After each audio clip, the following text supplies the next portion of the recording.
अस्सलाम वालेकुम दोस्तों, क्या हाल चला। तो भैया कलंदर जो हैं वो छा चुके हैं। आज का मैच जो है कलंदरों ने इस्लामाबाद को 6 रन से खलास। और संडे को होगा PSL 7 का फाइनल।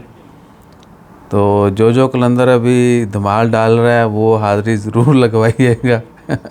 और मैच ऑनेस्टली स्पीकिंग आखिरी 5 ओवर फुल पैक, यानी इतनी धांसू बॉलिंग फील्डिंग, इवन के नो बॉल भी हुई एक, और एक तो छक्के भी लगे।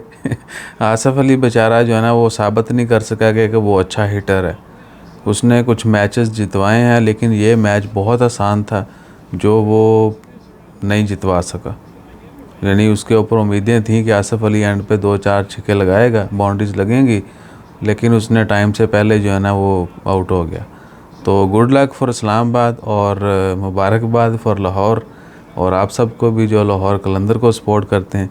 इस दफ़ा भी जो है कप वो पंजाब में आएगा। तो हमारी दुआ जो है वो कप के लिए फ़ाइनल या नहीं, वो लाहौर के लिए। बेशक मुल्तान की टीम बहुत अच्छी, बहुत स्ट्रॉन्ग है, उसने थ्रू आउट बहुत अच्छा परफॉर्म किया, लेकिन लाहौर कलंदर को जीतना चाहिए। राणा साहब जिंदाबाद। जज़ाकल्लाह।